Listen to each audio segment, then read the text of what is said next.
בסייעתא דשמיא נדבר על נקודה שחבר עורר אותי. מי שקורא קצת בכוכבי אור כל מיני סיפורים על רבינו, יש שם סיפורים מאוד מאוד מפחידים. מי שזוכר את הסיפורים האלו. אז כל הסיפורים מופתים של רבנו זה הכי מפחיד. סיפורים מפחידים ביותר ממש. זה לא סיפורים מופתים של כל הצדיקים. כן. הסיפורים שאנשים ממש חיים ומוות, ממש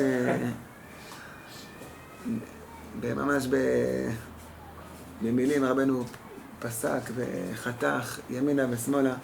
כל מיני סיפורים ממש, כל איזה קפדה שהיה, רבי יודל פעם היה איזה ויכוח באיזה פירוש באיזה גמרא, ורבי יודל אמר כמו התלמידים האחרים, היה איזשהו קפדה מרבנו, אז אחרי זה הבת שלו נהייתה חולה, ובסוף כל מיני דברים מאוד מאוד מפחידים.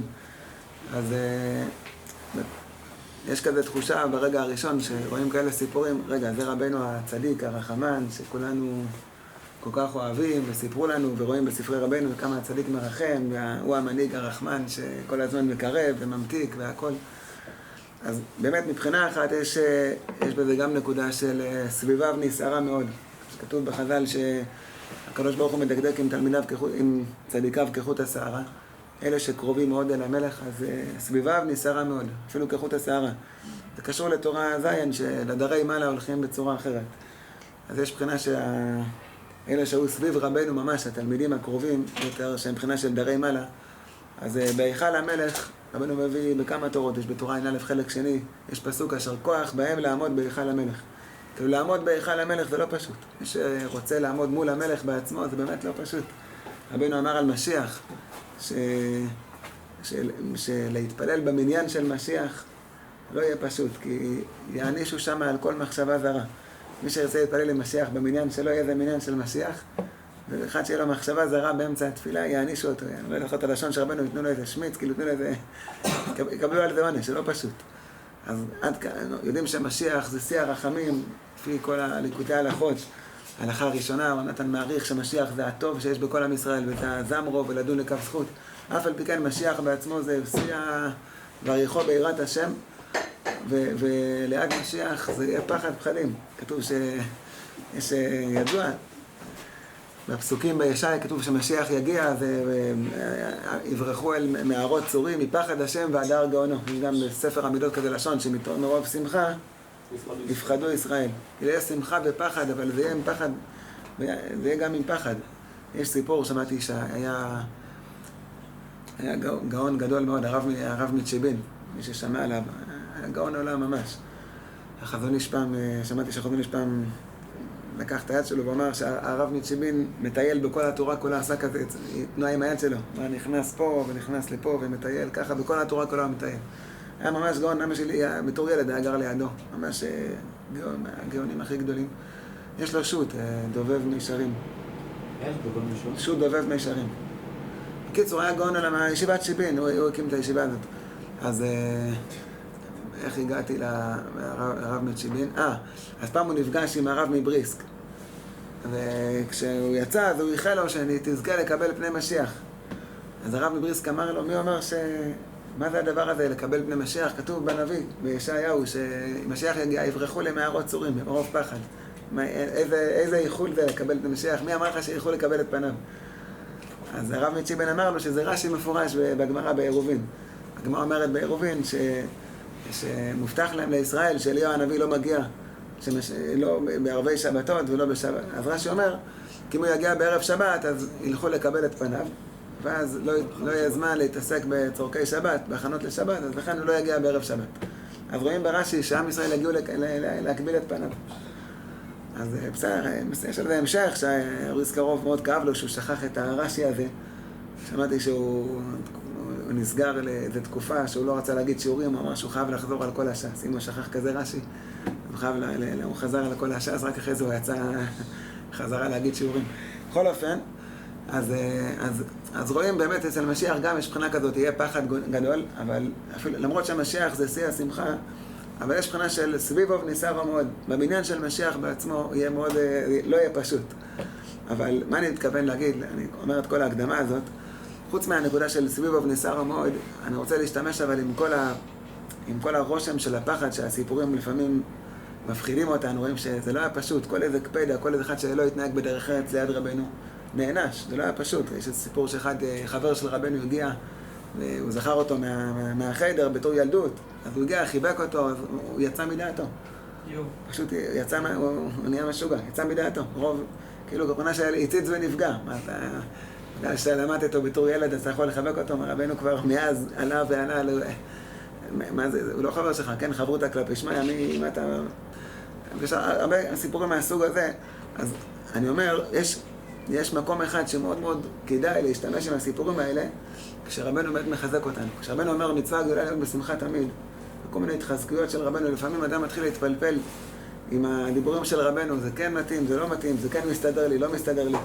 ואז מאוד חשוב להיזכר מהסיפורים האלה, ואז אדם כאילו מבין, יש פה צדיק מאוד מאוד גדול. וזה לא, אתה לא יכול להתווכח איתו, הוא לא חבר שלך. כמה שרבנו נראה כזה חבר, הוא מדבר איתנו בשפה, בגובה העיניים, כמו שאומרים, שזה חידוש, בפרט עם הכוח של רבי נתן, שרבי נתן הוריד את האור של רבנו ממש אלינו, ובאמת, קוראים את המכתבים של רבי נתן, באמת לפעמים מרגישים כזה תחושה של איזה חבר, הנה הוא נמצא ממש כמוני באותם, נראה כאילו באותם ירידות, מעלים לי תרופה, הוא גם מספר לבן שלו שגם עליי עבר, וגם אני הייתי ימים ושנים בלי שהיה קשה לי, ועשיתי מילתא דשטותא כמה שעות כל יום, וכל מיני כאלה סיפורים, ימי מרנת, זה נראה כאילו שרבי נתן הוא חבר שלנו. מצד אחד רבי נתן הוא צדיק שאין כמוהו, רבנו בעצמו הפליג בשבחו, ואף על פי כן זה באמת מתנה מיוחדת שקיבלנו כזה צדיק, שהוא גם צדיק וגם יורד עד אלינו ממש. זה החידוש של רבי נתן, זה הכוח של הנקודה התחתונה, הסוד של מי שזוכר בתורה ו', רבנו אומר שיש נקודה עליונה ויש נקודה התחתונה שזה יהושע. יהושע יש לו כוח שהוא, משה רבנו אמר לו צא וילחם בעמלק, יש לו כוח לצאת, כביכול מחוץ לעננים, לצאת לאלה שנמצאים בדרי מטה הכי נמוכים ולהתעסק איתם עד שכתוב שמשיח יעמוד על הגג של בית המקדש. יש על זה שיר, והוא יגיד, הנביא, הגיע הזמן גאולתכם. אז הוא אמר, למה הוא יעמוד על הגג של בית המקדש? כי כתוב, ארץ ישראל גבוה מכל הארצות. בית המקדש זה המקום הכי גבוה בארץ ישראל. ירושלים כתוב, וקמת ועלית. בבית המקדש הכי גבוה, כתוב בגמרא שקצת היה צריך לרדת שם היד, אין איתם. אבל הגג של בית המקדש זה היה גבוה 100 אמו, אז מסתבר שזה המקום הכי גבוה בעולם. ככה הוא יוצא, הגג של בית המקדש זה מעל כל הגגות. אז הוא אומר שכל האלה שעומדים על הגגות ורוצים לקפוץ, אז משיח יעמוד על הגג הכי גבוה של בית המקדש, ומשם הוא יגיד להם, רבותיי, אל תקפצו, אני הגעתי. ברגע האחרון יעצור אותם, כן? אבל לפעמים אדם אומר, בסדר, רבנו אמר, אין שום משמע גל, בסדר, עכשיו אין לי כוח עכשיו להתחזק, תעזוב. זה נראה לו כזה המלצה נחמדה, זה לא איזה חיוב. אולי נקרא את המילים של רבי נתן, רבי נתן מאוד מאוד מחדד את הנקודה הזאת, חלק, יש גם בפסח הלכה ט', הוא אומר את זה כמה פעמים, שיראת העונש תכריחיו לציית לדברי הצדיקים שהזהירו אותנו להיות בשמחה. זה הלשון שהוא אומר שם.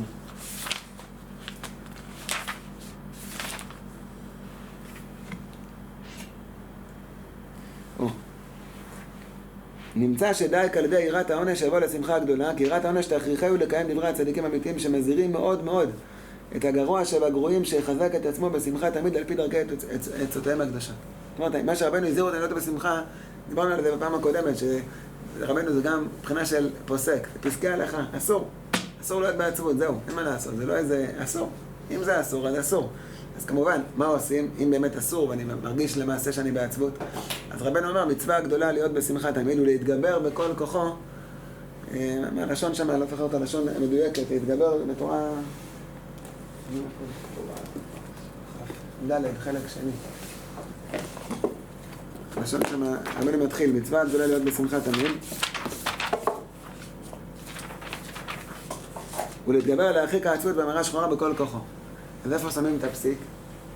שמעתי פעם מאחי רב לייזר, שהוא טען, לא יודע אם ממש לפי הפשט, אולי לפי הדרש, אבל שהמצווה הגדולה זה הקדמה לכל המשפט. מצווה גדולה להיות בשמחה תמיד, וגם מצווה גדולה להתגבר להרחיק העצבות וממש רבה בכל כוחו. כאילו, הוו זה וו מוסיף על עניין ראשון, מה? הוא הלכה לכל כאילו. כן, זה וו מוסיף.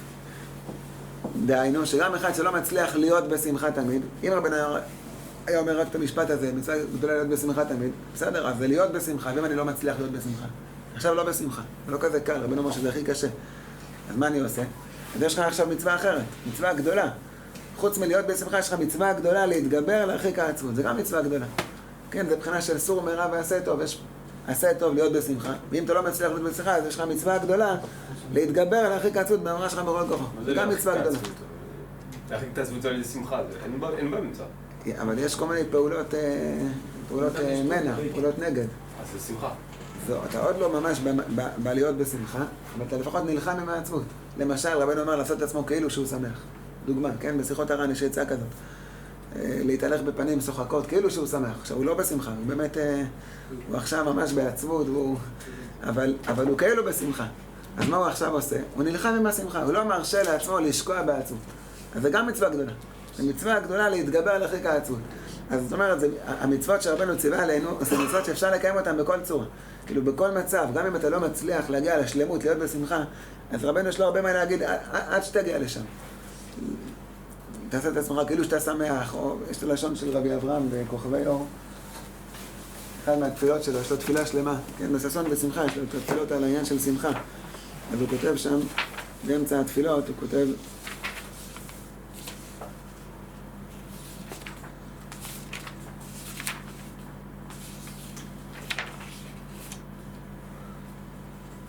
היי בעזרי שגם בעת שליבי אטום ומבולבל מלהרגיש היטב את השמחה האמיתית, היי בעזרי שהמשיכה עליי על ידי מילה דשטוסה ועל ידי ריקודים ושאר תנועות בגוף.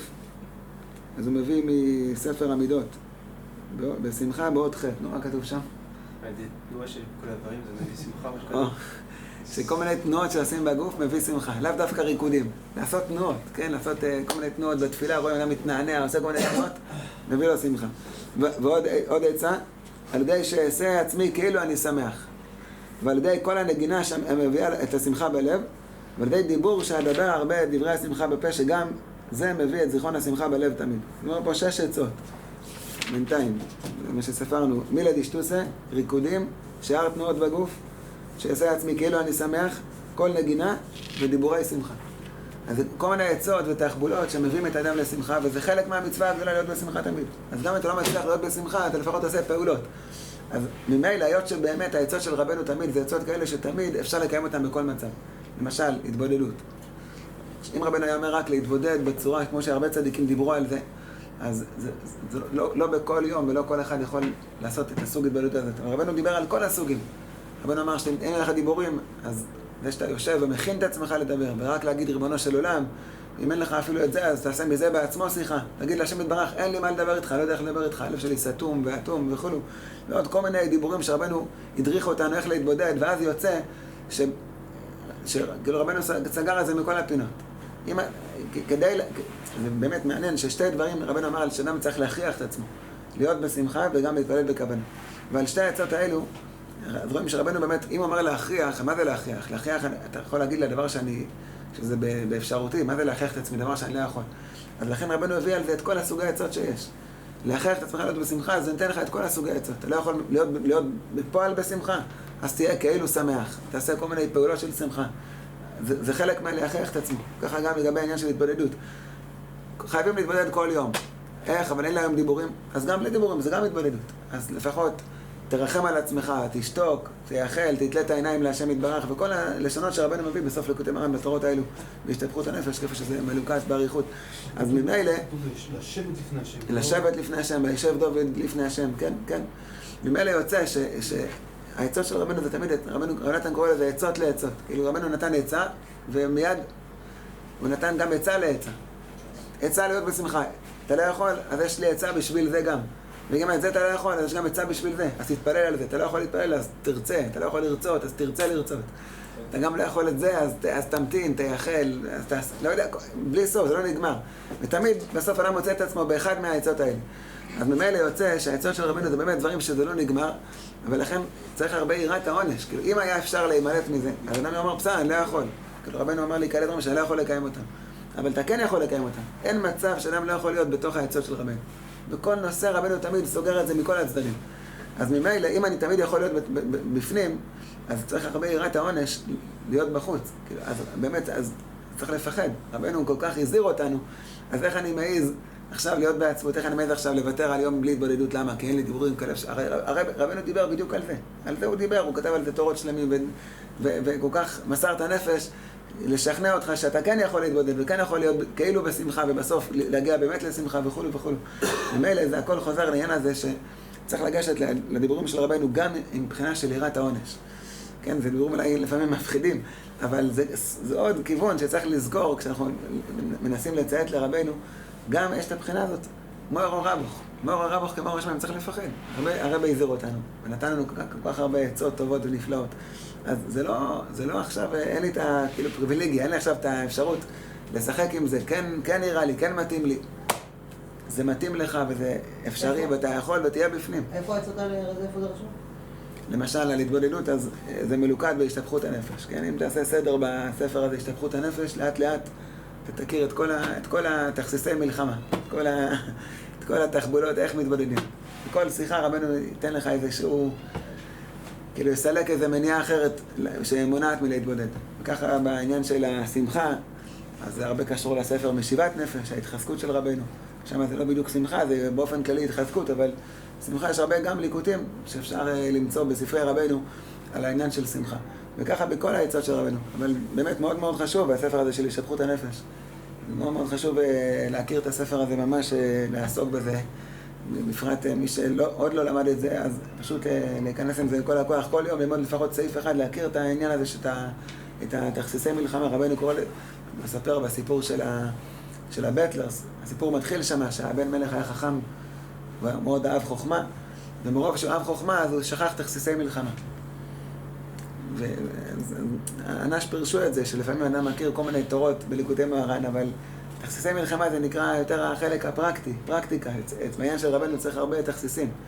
והספרים האלה, השתפכות הנפש, משיבת נפש, זה כאילו זה יותר אימונים של כאילו לרדת לשטח, למעשה. מה עושים כשאין לך דיבורים, מה עושים כשיש לך חלישות הדעת, שנראה לך שהשם לא מקשיב לתפילות שלך, נראה לך שהתפילות לא עוזרות, נראה לך שאתה לא ראוי שהתפילות יתקבלו, ועוד כל מיני, רב נתן כותב בתורה ק"א, כותב שמשל, להתבודדות יש חלישות הדעת, מה שאין הלב יכול, אין הפה יכול לדבר והלב לחשוב. ככה הוא כותב. זה ממש בלי סוף. זה הלשון שמה.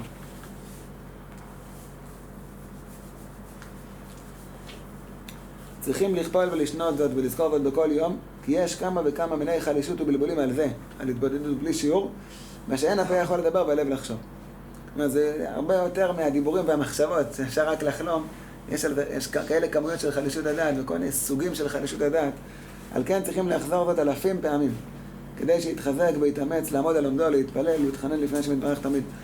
אז בקיצור, באמת צריך להשתדל, לשקוד על הספרים האלה של השתפכות הנפש, משיבת נפש, ולהכניס את הדעת הזאת עמוק עמוק בלב, עד שבאמת אדם יקבל כזה מין חוזק, כאילו כל כך ברור, שהוא יכול תמיד להחזיק בעצות של רבנו, ואז הוא יוכל לקבל את זה גם בצורה של יראה. כי אם אני תמיד יכול, אז אין ויתורים, אז אסור לי לוותר על זה. אסור לי לוותר ולהגיד, עכשיו אני בחלישות הדעת, זהו, תעזוב אותי. לא, אין. אתה לא מצליח להחזיק מעמד, אז תרצה, וכולו וכולו. כל העצות של רבנו, שזה באמת עצות לעצות שלא נגמרות. אבל בצורה, כשאדם מקבל את הבקיאות הזאת, זה נקרא בקיא בשוב. בקיא בשוב זה, רב נתן במכתבים לפעמים עושה כזה מין כמו בשו"ת, כמו בשו"תים של הרב עובדיה, כן? או בכל השו"תים. אז צריך לדעת לפעמים לעשות סניפים ולצרף כל מיני שיטות, אפילו שיטות שדחויות מההלכה לפעמים, אבל בשעת הדחק, בהפסד מרובה, בכל מיני אופנים, אז אומרים, אפשר לצרף לסניף את השיטה של הבאג, את השיטה של... זה הכוח של פוסק אמיתי, שיכול לקחת, לכן צריך בקיאות אמיתית בהלכה, לדעת לצרף בכל מקרה את כל הסוגים של הצירופים, כל מיני סניפים להקל, כשיש בסיס טוב שאפשר להקל, אז אפשר גם לסנף כל מיני סניפים. אז ככה, גם בעניין של רבנו קרא לזה בתורה ו' בקיא ברצו, בקיא בשוב. יש מנה של בקיא בשוב. יש התחזקות שמתחזקים לכתחילה, ובשעת הדחק, בהפסד מרובה, במצבים מאוד מאוד מסוכנים, אז אפשר לצרף כל מיני שיחות שבדרך כלל לא משתמשים איתן, אבל יש כאלה שיחות. וצריך לשלוף אותם מהמחסנים, אין מה לעשות. מה? כמו החצות שלך בשעה 3. כן. או כל מיני סוגים של דיבורים שהתחזקות מאוד מאוד חריפה, שבדרך כלל לא כל כך משתמשים עם זה, אבל כשזה מגיע שעת הצורך צריך אבל שבמחסנית זה צריך להיות מוכן. כשהגיע שעת הצורך צריך להשתמש עם זה. אז זה הכל קשור באמת לעניין הזה של הבקיאות. אדם בדרך כלל לומד לאט לאט עוד שיחה ועוד תורה. לאט לאט מצטבר לו בלב, רואים את זה בעלים בתרופה, לפעמים הוא כותב שצריך לצרף לזה עוד כמה תורות ועוד כמה שיחות, ואז מהכל ביחד מקבלים כוח. גם אפילו בשטות להיות בשמחה, אדם מזכיר את עצמו הזמרו, עכשיו זה לא מספיק משמח אותו, הוא מזכיר עוד איזה תורה של שמחה, עוד איזה מזכיר תורה כ"ב, שעזות, שמחה, נעשה ונשמע, כל מיני צירופים ביחד, אז מצטרף לו, נהיה לו מזה כוח של שמחה. אז זה עניין של בקיא בשוב. בכל אופן, אבל כשיש לנו כאלה אוצרות של דעת וכאלה לימודים נפלאים שאפשר באמת להיות בקיא בהם ברצו ושוב, אז ביחד עם זה מגיע הנקודה הזאת של יראת העונש. אם באמת יש כזה בקיאות וכאלה אוצרות וכאלה סוגים של התחזקויות שהם לא משאירים אותך בשום צורה בחוץ, אז אסור לך להיות בחוץ. אסור לך להרגיש עכשיו דפוק ומרוחק ולהתנתק חד ושלום לגמרי. יש דוגמה שעולה לי עכשיו בראש. רב נתן אומר בהלכות שילוח הקן, הלכה על חנוכה, אבל בתוך הדברים הוא מפרש שם את המזמור השיר חנוכת הבית. אז כתוב שם, זמרו להשם חסידוב והודו לזכר קודשו. אז רב נתן אומר שם שגם אם אדם מרגיש כל כך אטום, הלב שלו אטום, ולא מרגיש את השמחה שמה זה להיות יהודי ומה זה לעמוד עכשיו להתפלל שחרית ואני מעוטף בציצית ותפילין, הוא לא מרגיש שזה משמח אותו. אבל הוא מאמין שהצדיקים כן יודעים מה זה שווה. אז הוא אומר להם, זמרו להשם חסידוב. אני לא מצליח עכשיו לזמר על התפילין שלי, על הציצית שלי, לא מרגיש שזה משמח אותי. אבל אתם יודעים מה זה, אז אתם תזמרו עליי. ככה רב נתן אומר ביכולת שלך, כן. מה? כמו הסיפור שהיינו על העגלה, כן. שם הוא אמר, והודו לזכר קודשו, שאני מודה שאני זוכר. כן, יש סיפור ארוך שהוא הרגיש שהוא מגיע לרבנו ואין לו עם מה להגיע, אז בסוף הוא התחזק, והודו לזכר קודשו, שלפחות הוא זוכר זיכרונות טובים מהתקופה שהוא היה אצל רבנו. ועם זה הוא התחייב, והודו לזכר קודשו. שהוא מודה שהוא עוד זוכר משהו. אבל רואים עד היכן, כאילו רב נתן לא נתן שאדם ירגיש, לא נתן אפשרות שאדם ירגיש, כאילו עכשיו אני כלום, עכשיו אני לגמרי, אתה בחוץ, אבל יש כאלה שהם בפנים, תשמח איתם, תגיד להם שהם ישמחו בשבילך. עד כדי כך. נקרא פה את הלשון הזה, באמצע, אומר, הרבים לך השם כדליסוני, השם העליזה מן שואל נפשי, כי בוודאי מאחר שאחר כל מה שעבר על האדם, עד אותו היום באותה השעה, אז הורא השם יתברך שהוא מעוטף ותליד ותפילין, עבר עלינו כל כך הרבה דברים במשך החיים, איפה לא היינו ואיפה לא התגלגלנו, ובסוף אנחנו עכשיו זוכים, אחרי כל הסיבובים, לעמוד בציצית ותפילין ולהתפלל שחרית. איזה חסד השם שאחרי כל מה שעברנו הגענו בסוף למקום הזה שעומדים ומתפללים שחרית. זה אומר, בוודאי צריך תקף להודות לו יתברך ולברכו על כל החסד הזה. ולומר בשמחה, רבים לך השם כדליסוני, העלית מן שאול נפשי, כי אף על פי כן אני עומד אתה מעוטף ותליד ותפילין, בלבושין בכיסרין דמלכה, להספלל לפני בוירי מלך מלכי המלוכים. אז הוא אומר, וזהו זמרו להשם חסידיו. היינו, אם כל זה מעוצם גשמיות, אין לי דעת לזמר לפניו יתברך על גודל חסדו הזה. אני לא מרגיש עכשיו שום התעוררות ושום שמחה מזה שאני עכשיו עומד ומתפלל. על זה הוא מעורר החסידים, שם הצדיקים האמיתיים, שהם יזמרו להשם ויודעו לזכר קודשו, על עוצם החסד והישועה הזאת. אני כן מזכיר שהם יזמרו, כי רק הם יודעים נפלאות החסד הזה שאי אפשר לשער במוח.